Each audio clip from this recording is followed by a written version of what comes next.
मैं एम नफीस रशीद, आप देख रहे हैं भारत न्यूज़ 247। खबर का आखिर तक बने रहें और ज़रा जानने की कोशिश कर लें कि किस तरह से आज एक प्रोग्राम होता है पासमानदा समाज का। मैं तो समाज कहूँगा क्योंकि जब सब एक हो जाते हैं तो एक समाज हो जाता है, पासमानदा अति पिछड़ा वर्ग। अचानक से एक प्रोग्राम की मुझे खबर आती है और इसमें ये आके देखता हूँ कि यहाँ पर तो मामला ही उल्टा पलटा हो गया है और ये दर्शाने की कोशिश की जा रही है कि हम शेख सैयद मुग़ल पठानों से बिल्कुल अलग हैं, यानी कि मुसलमानों में भी दो फॉल्ट हैं। मैं हाफिज़ गुलाम सरवर से ज़रा जानना चाहूँगा क्योंकि लगातार बैठक में बोल रहे हैं। गुलाम सरवर साहब, आप लगातार बैठक में बोल रहे हैं, आज का आपका इस प्रोग्राम का उद्देश्य क्या था? देखिए, प्रोग्राम आपने पूरा देखा।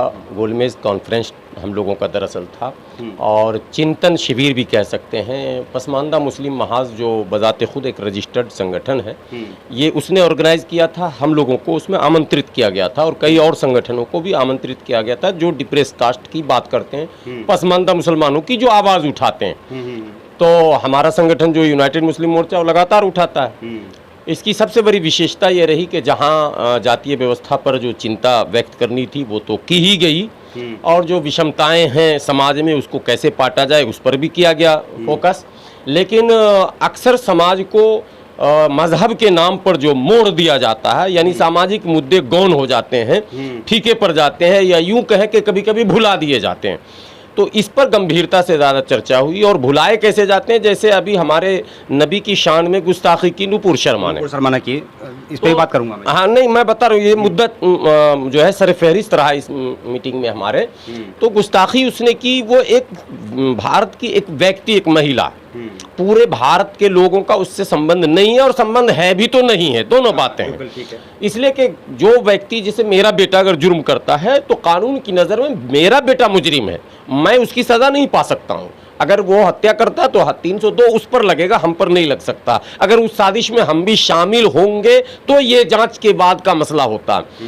तो पूरे मुल्क में विरोध हुआ और स्वाभाविक विरोध था। जो भी नबी से मोहब्बत करने वाले हैं सब विरोध करते हैं, लेकिन वो विरोध जो उग्र रूप धारण किया और जो दृश्य बने कानपुर में अल-कायदा की भी धमकी आई है भारत के लोगों के लिए। मैं उसी पर असल चर्चा था। वो जो माहौल बना और दंगे हुए, फसाद हुए, गिरफ्तारियां हुई, तो हम लोगों को ये लगा कि ज़्यादातर जो हमारे नौजवान गिरफ्तार हुए हैं वो पसमानदा समाज के हैं। ये सड़क पर आए क्यों, किसके कहने से आए? तो इस पर ये जब तबसरा हुआ तो बात सामने आई कि जो हमारे उलमा हैं, तंजीम चलाते हैं मजहब के नाम पर, उनके जो तकारीर हैं, उनके जो बयानात हैं, वो उत्तेजक हैं, वो भावनाओं को भड़काने का काम करते हैं।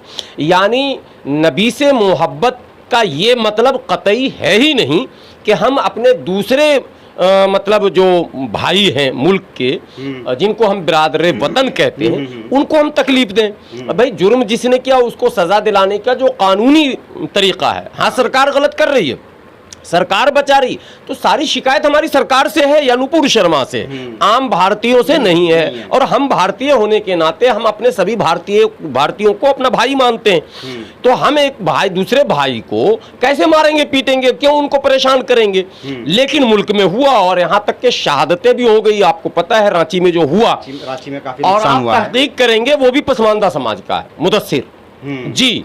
तो ये फिक्र की बात है, चिंता का विषय था। हम लोगों ने इसका विरोध किया कि भाई इस नूपुर शर्मा की आड़ में जो लोग बरगलाने, बहकाने या भावनाओं से खेलने का प्रयास कर रहे हैं, राजनीति कर रहे हैं, वो बाज आ जाए। और पसमानदा समाज के लोगों से अपील किया है कि कानूनी लड़ाई आप लड़ेंगे, सड़क पर आकर आप लड़ाई नहीं लड़े, इनके बहकावे में आप नहीं आया। यानी कि आपने पासमानदा को समझाने की कोशिश की है और अशराफ से दूर रहने की हिदायत दी है। इतनी सी बात।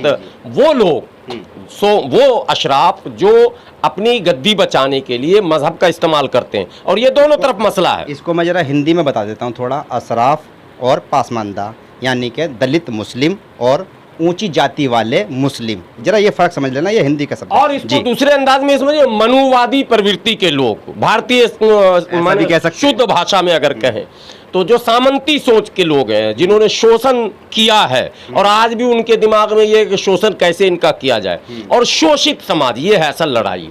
ठीक है, इसको हमेशा मजहब के नाम पर सबको गोलबंद करके ये अपना काम कर लेते हैं, तो इसका विरोध हुआ है। इस्लाम बचाओ रैली, नबी के सामने गुस्ताखी हुई है तो इस्लाम खतरे में आ गया है, ये इस तरह के नारे होते हैं। हाँ, अब ये लंबी बहस है, इस पर मैं कई बार आपके चैनल पर भी बोल चुका हूँ और कई चैनलों पर बोला हूँ क्या क्या खेल ये लोग खेलते हैं। बहरहाल इसका हम लोगों ने विरोध भी किया है और अपने लोगों को समझाया कि इससे आप दूर रहिए। अलकायदा की धमकी को लेकर आपने क्या समझाया? नहीं, अलकायदा की धमकी को लेकर हमने पहले अपने लोगों को ये कहा कि अलकायदा हो या इस तरह के दूसरे जो भी आतंकवादी संगठन हैं, हाँ। जिनको दुनिया ने आतंकवादी माना है, हाँ। वो अगर हमारे मुल्क के हुक्मरानों को धमकी देता है, हाँ। ये समझिए कि हमारी फौज को धमकी देता, हाँ। हमारी सेना को धमकी देता, तो भैया वो तो डायरेक्ट हमको धमकी दे रहा, क्योंकि ये देश हमारा है।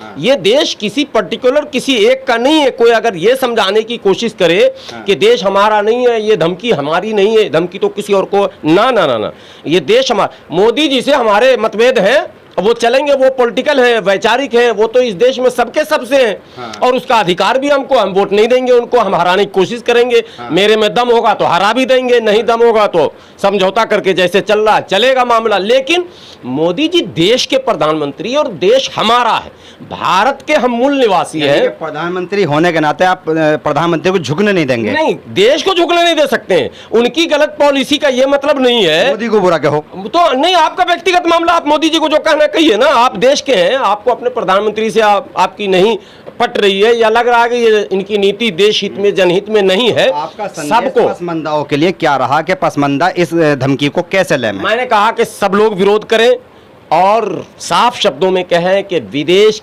में बैठकर कोई आतंकवादी संगठन भारत सरकार को भूल से धमकी देने की कोशिश ना करे, वरना, और ये सोचकर ना करे कि मुसलमान आकर हम जमीन पर हो क्या रहा, आतंकवादी संगठन करते क्या है, अब मुसलमानों के बीच जाएंगे। वो अलग अलग रूप में जाते हैं, ये जो अक्सर आपने देखा होगा, धरपकड़ भी हमारी एजेंसियां करती रहती हैं, माइंड वॉश करते हैं। देखो इस मुल्क में जो है नबी की शान में गुस्ताखी हो रही है, इस मुल्क में इस्लाम पर हमला हो रहा है, इस मुल्क में फला हो रहा है। अरे मुल्क में अगर कुछ हो रहा है और मुट्ठी भर लोग, चुटकी भर लोग अगर मुल्क के फिजा को खराब करना चाह रहे हैं, तो वो चुनौती भी हम स्वीकार कर रहे हैं, उनसे भी निपटेंगे। लेकिन कोई दूसरा फायदा उठाना चाहेगा, ये होने हम नहीं देंगे। मेरे घर का झगड़ा है, हम निपटेंगे। इस मुल्क में अगर गलत किस्म के लोग हैं, गलत सोच के लोग हैं, गलत मानसिकता के लोग हैं, तो ये हमारा चैलेंज है, हम उनसे निपटेंगे, हालात बेहतर बनाएंगे, मुल्क को अच्छे राह पर ले जाएंगे, तरक्की के रास्ते पर ले जाएंगे। लेकिन कोई विदेश में बैठा आतंकवादी संगठन हमको धमका दे, मेरे देश को धमका दे, तो हम पसमानदा समाज के मुसलमानों से बड़ी, यानी कि आपने मीटिंग की है, बड़े मुद्दे पे मीटिंग की है, चाहे मैं देख रहा हूँ कि आपके संगठन के पदाधिकारी हैं, कुछ संगठनों के पदाधिकारी हैं, आपने पूरी तरह से मीडिया को तो इसमें बुलावा नहीं दिया। देखिए, आपको पता है पसमानदा का मतलब भी आप समझिए, जो पसमानदा क्या, ये तो पसकर्दा है उर्दू में अगर समझें, इनको तो जबरन पीछे ढकेला गया। तो तंजीमें जो भी ऐसी हैं जो दबे कुचले लोगों की बात करते हैं, कमेरा ग्रुप की बात करते हैं, वो तो एक लुटेरा ग्रुप है, एक कमेरा ग्रुप है। तो ये जो कमेरा ग्रुप है, ये रोजी रोटी से ऐसे ही परेशान है। अच्छा। ये 5 स्टार कल्चर को पसंद नहीं करता, और मीडिया आज के युग में मैनेजमेंट होता है, ये आपको पता है, और मैनेजमेंट का मतलब होता है कि फिर उसमें अच्छी खासी रकम भी, चाय पिलानी पड़ती है, नाश्ता कराना पड़ता है। नाश्ता तो आसान काम है, आजकल नजराने तक की नौबत है। और ये अब ढकी छुपी बात नहीं है। बड़ी बड़ी पार्टियों में आप जाएंगे, प्रेस कॉन्फ्रेंस होता है, लिफाफे दिए जाते हैं, लोग जानते हैं इस बात को, और पत्रकार भी इस उम्मीद से ही जाते हैं बड़ी बड़ी पार्टियों में कि वहाँ जो है खाना पीना भी वीआईपी मिलेगा और प्लस कुछ मिल जाएगा। यहाँ ऐसा कहा जाए कि नाई तेली धोबियों के प्रेस कॉन्फ्रेंसों को कवर नहीं किया जाता है, इसीलिए नहीं हो पाता है। हालांकि आप नाई तेली धोबी करें, यहाँ तो कई बिरादरियाँ, हमारे तो 60-70 बिरादरियाँ जो कमेरा ग्रुप हैं। तो अब ये इन लोगों को भी लग रहा है कि भाई हमें एक तो अपने अंदर मीडिया, अपनी मीडिया पैदा करनी चाहिए जो हमारी सही आवाज़ उठे, और दूसरे मीडिया को हम लोग भी मैनेज करें, जैसे जो प्रचलित है, प्रचलन है, तो भाई कुछ ना कुछ तो, कुछ ना कुछ वो सारी बातें भी हो रही हैं। बहरहाल ये आज के विषय में ये सब शामिल नहीं था, मीडिया में कवर हो ना हो, हम लोग का सोशल मीडिया जिंदाबाद तो कम से कम है ही, मैसेज तो चला ही जाता है। इस मैसेज को पहुंचाने का जो इरादा है वो किस तरह से आप अपने ज़मीनी स्तर पर पहुंचाएंगे, क्योंकि बहुत बड़ा भारत है, बहुत बड़ा समाज है आपका, पसमानदा समाज। पसमानदा समाज ने ये तय किया इस मीटिंग में कई लोगों को जिम्मेदारी दी गई है, जोन वाइज और मंडल वाइज सबको पद दिया गया है, सबको एक टास्क दिया गया कि आप जो है कमेटी का गठन करें और गांव-गांव तक जाकर ये समझाएं कि आप इस मुल्क की बेहतरी, इस मुल्क की तरक्की, इस मुल्क के विकास और इस मुल्क में प्यार, मोहब्बत, अमन अमान कैसे कायम हो, उसके लिए मीसाक़े मदीना को आइडियल बनाया गया। मीसाक़े मदीना हमारे नबी की ज़िंदगी का वो सुनहरा माने इतिहास है जिसको सोने के अक्षर में, स्वर्ण अक्षर जिसको हिंदी में बोलते हैं, लिखा जाएगा, लिखा गया है।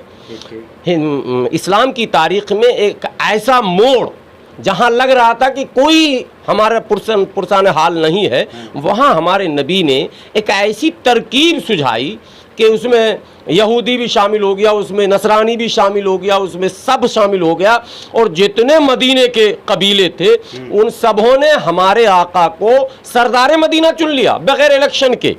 और जो एग्रीमेंट हुआ कई मुद्दों पर, उस एग्रीमेंट ने मदीना के मुसलमानों को एक बहुत बड़ा बैकअप दिया और यूं समझिए कि वहीं से मक्का फतह का जरिया बना। तो मीसाक़े मदीना को आइडियल मानकर हम अपने समाज के लोगों से कहते हैं, दबे कुचले तमाम लोगों से, कि आपके लिए आइडियल नबी हैं, तो मीसाक़े मदीना को सामने रखकर आप प्रोग्राम को आगे बढ़ाइए। हम दोस्ती और दुश्मनी के चक्कर में नहीं पड़ेंगे कि ये पूरी कौम हमारी दुश्मन, पूरा हिंदू मेरा दुश्मन क्यों हो जाएगा, पूरा सिख क्यों हो जाएगा, पूरा, और अगर ऐसा हो जाएगा तो मुल्क में कैसे रहेंगे? तो छोड़िए आप हिंदुओं की और सिखों की तो बात छोड़िए, आप इनसे कैसे लड़ेंगे?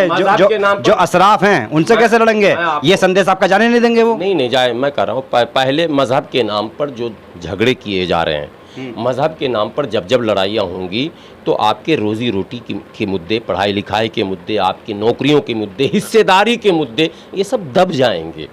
तो इनका जो लुटेरा गिरोह, कमेरा और लुटेरा समझिए इसको, लुटेरा गिरोह का हमेशा ये रहता है जहन में कि मजहबी मुद्दा आना चाहिए ताकि ये सब मेरे पीछे आ जाए। हम लोगों की ये कोशिश है कि नहीं, हिस्सेदारी, दावेदारी, वज़न, रोजगार, तरक्की, विकास, नौकरी, शिक्षा, जब हम इस तरफ मोड़ कर ले जाएंगे अपने समाज को और सबका ध्यान शिक्षा की तरफ जाएगा, सबका ध्यान रोजगार की तरफ जाएगा, तो ये जो लुटेरा गिरोह है ये बेरोजगार हो जाएगा, किनारा चला जाएगा। ये है असल मुद्दा। ये थे हाफिज गुलाम सरवर जिन्होंने पूरी तरह से ये समझा दिया है, खास करके उन लोगों को जो कमाऊ समाज है। कमाऊ समाज का इशारा समझ गए आप? मैं नहीं कह रहा हूँ कि लुटेरा समाज कौन सा है, खाओ पीर समाज कौन सा है, बहरहाल वो अंदाज़ा से और एक हिसाब से आप लगा लेना। बहरहाल इस समय जिस तरह से अलकायदा का विरोध पासमानदा समाज ने किया है, साथ ही साथ मुंह तोड़ जवाब देने की बात कही है कि अगर देश के प्रधानमंत्री पर कोई विदेशी ताकत या कोई यानी कि मजहब के नाम पर चलने वाला आतंकवादी संगठन हमला करने की कोशिश करेगा तो भारत के ही मुसलमानों की ओर से, उन मुसलमानों की ओर से जो अति पिछड़ा वर्ग से आते हैं, वो मुंह तोड़ जवाब देने का काम करेंगे। मैं एम नफीस रशीद, आप देख रहे थे भारत न्यूज़ 247।